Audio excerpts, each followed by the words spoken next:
بس زه نشم برداشت کولی کنه بچا یا گاړې وینم یا بنګله وینم ماشومان وینم د چا به زه نشم برداشت کولی کنه هسې سوځم زه چې سوځې ما ته وایه چې یخ ته لړم چې یخېږي که نه پاچا زما نه بنګله دې ولیده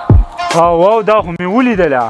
څنګه ده ډېره ښایسته بنګله دې سازه کړې دا پیسې تازه چېرته وي خدای دې پوهې که 20 کاله په سعودي کې تېرې لا ګیرې مې پکې سپینې شو خو په دې کې مې سازه کړله که نو لکه د ظالم شیه دا کومه ناشنا بنګله دې سازه کړې ده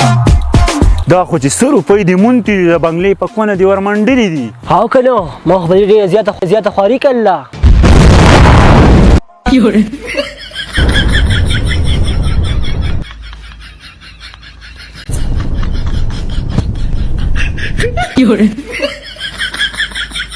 لکه خدای دا تباه کړي دا سترګه ور دا څه کوي زما سلامته غټه بنګلې راواچوله خدای تباه برباد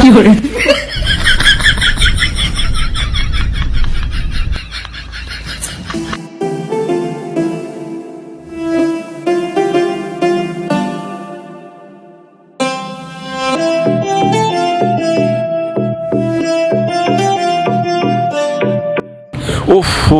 دا کوم وړوکی ولاړ دی ظالم شي الله دې تباه و برباد کړه الله دې دا سترګې واچوه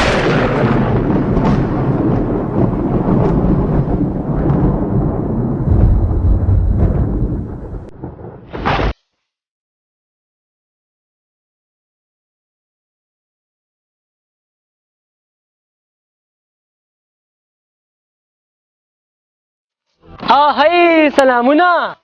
وعلیکم سلامونه لکه ډېر زبردست موټر سایکل دې پیدا کړی دی دا چېرته و ظالم شیه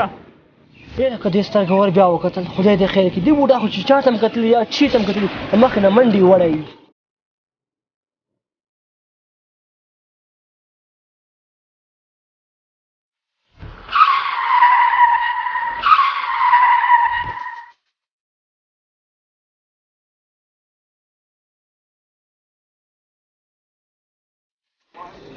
لکه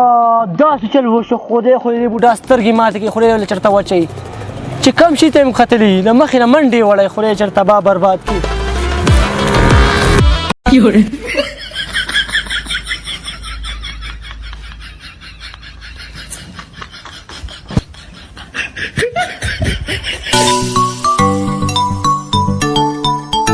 هلکه صحیح تصویر وباسه ښه چې ویې نه شرمېږه نه مخکې بېغمه شه داسې تصویر دله وباسمه لکه دې جاز ته دومره ښایسته جاز دی کم دی کم دی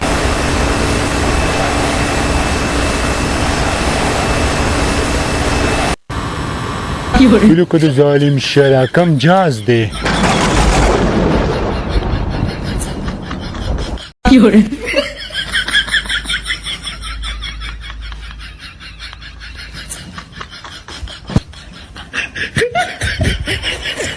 خدای خودی غر که ها جاز نه نام خلاص نشو بنګلستان خلاص نشوه او ماشوم په سر دی هم دړ وسره سترګه وره الله ته وګوره سترګې لږ سنبال ساته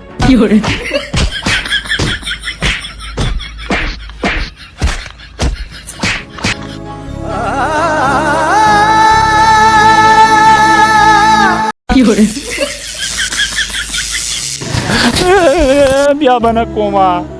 نه کوه کوه ته په هر شي ته ګورې چې مخکې نه منډې دې وړی لکه تا څه تکلیف دی اخر لکه ته ماته دا ووایه ته څه تکلیف دی بس زه نشم برداشت کولی که نه بچا یا گاړې وینم یا بنګله وینم ماشومان وینم د چا به زه نشم برداشت کولی که نه هسې سوځم زه چې سوځې ما ته وایه چې یخ ته لړم چې یخېږي که نه د یخېدو خبره نه ده خو موږ نشو برداشت کولی ته به دا برداشت کوې په خپله خوله دې ماته ویل ماشاءالله ووایې زه خو ماشاءالله ویم په زړه کې خو بس پته نه لګي هغه به نظر کېږي نو